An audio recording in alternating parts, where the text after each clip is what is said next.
Namaste to all the distinguished clinicians, illustrious teachers, path-breaking work which is being done, everyone on the dais. It's an honor to share the dais with all of you. For all the wonderful doctors and supporting staff in the audience, thank you for being part of this amazing conference.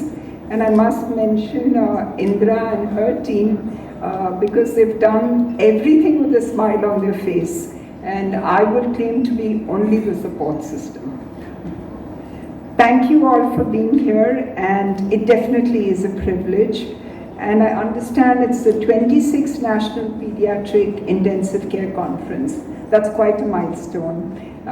It has grown. I understand there are 800 people who have registered. But each one of you in the regions where you belong to have made an impact. It was kind of nice hearing that you were all associated either as students or parents admitted in Apollo. It goes to show how old we are, I guess. So it's nice to be a slight elder and hopefully mature. But having said that, I think it's a responsibility of an organization who's been around for 41 years to do what we have to do. And most organizations come into being because there's a crying need in society to do something which is important, which is impactful, and which will make a difference in people's lives. And that is why my father, Dr. Reddy, when he came back from the US, said that we need to start a hospital which will bring the highest standards of medical care to people of our country and will invest in research, in education for the betterment of mankind.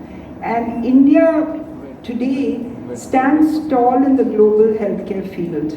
That it's not only a healthcare system like Apollo, but Dr. Ilan is here from Dr. Rela's Institute, and we follow and admire what they do. And many of you belong to different institutions. So what has happened is that the standard of healthcare in our country has gone up, and we have been able to, as a group, as a team, throughout the country, each one of you clinicians have raised the bar.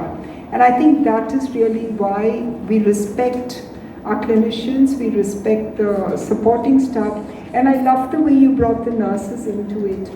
Because we are realizing that if not for the strength of the nurses and the support staff, no institution can be the way it is, and especially in the area of critical care medicine. So I think it's phenomenal that they have been included, and I think they will make a huge difference in what we do. The Apollo's journey in pediatric, hospital or just special unit, special focus, the credit has to go to Suchitra.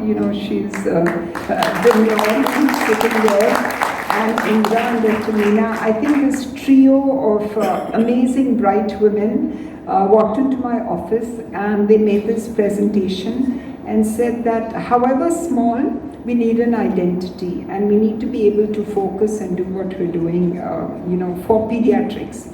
And that's how it started. We, just picked up a building which was not that great, not that optimal, and did our first pediatric hospital.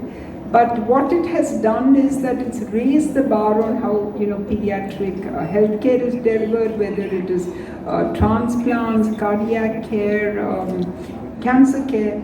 But what it has also done is that the pediatric intensive care has, we've managed to raise the bar.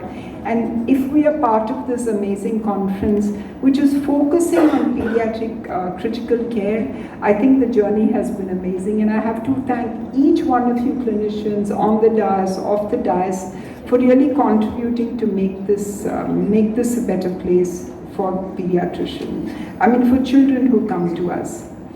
But the responsibility of leadership does not just stop with what we do on a daily basis. We have to think beyond our boundaries.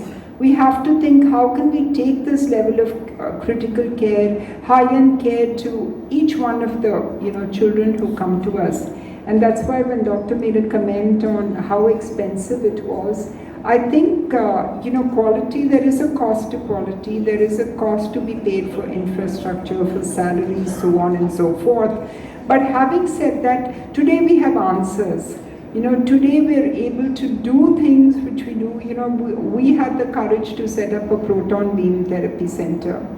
A lot of patients who are being treated there are children, they're peds. And we find ways and means to, for those who can't afford, the foundation pays for it. People contribute. It's being done. There is crowdfunding for children, and that's doing extremely well within our network and outside our network. So that's a good thing. But what I think is really path-breaking, which has happened in our country, is insurance. Insurance has come in multiple formats. In the state, and we were the first ones who helped the state of Tamil Nadu do it, there was a chief minister scheme. We did a 1 rupee a day insurance scheme in my dad's village. Now, every state has an insurance scheme which is funded by the state in some format or the other. And today the government of India has also got a scheme for people, and we should not be afraid of it, because Ayushman Bharat, most institutions do some amount of that work, while the standard in the government institutions has gone up tremendously, that we don't really have to worry about quality and standard of care and so on and so forth. So I think that has been path-breaking, that we have been able to make healthcare accessible to a lot many more people than they were even 15-20 years ago. So I think that has made a huge difference. The second difference has that during COVID, it just grew in leaps and bounds, and that's telemedicine. We started it a long time ago, and every institution now has adopted it, that if you can reach out to the undeserved, if you could reach out to locations which are geographically very difficult for people, then we've overcome the burden of geographical access, which is a huge point. So if we overcome the burden of financial access and geographical access, we have actually done a lot. We've come to a large extent to do what we have to do. The third area is, of course, that we all have to commit to outcomes and quality. It's not enough that there are pockets of excellence and islands of excellence. The network has to be excellent. Outcomes have to be measured, outcomes have to be monitored, and outcomes have to be there. And no institution should be selfish about their clinical protocols. That is why this conference is amazing, that if you can all just share outcome data, clinical protocols, training, exchange of ideas, it would be really meaningful. And I'm sure that all of you are deliberating that more than anything else.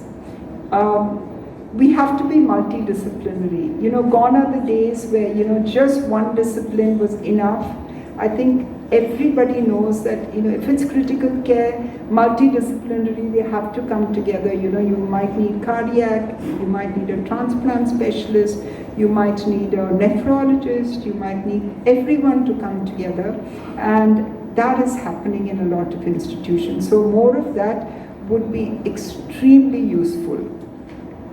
And before I close, I just want to tell all of you that there's so much of talk of AI, and no conference is complete unless there's a thought, a discussion on the future of technology, on the future of AI.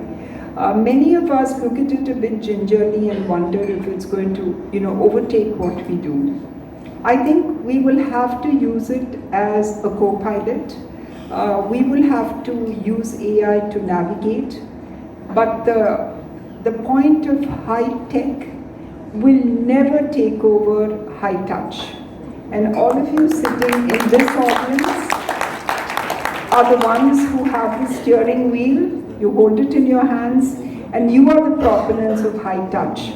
So if anybody is talking about AI taking over what the clinicians do, of what the healthcare people do, I don't think it will happen. We will just be quicker, better, faster, more focused, and our outcomes will serve not only patients, children in our country, but the rest of mankind for the future. So thank you all for the invitation. God bless and go ahead.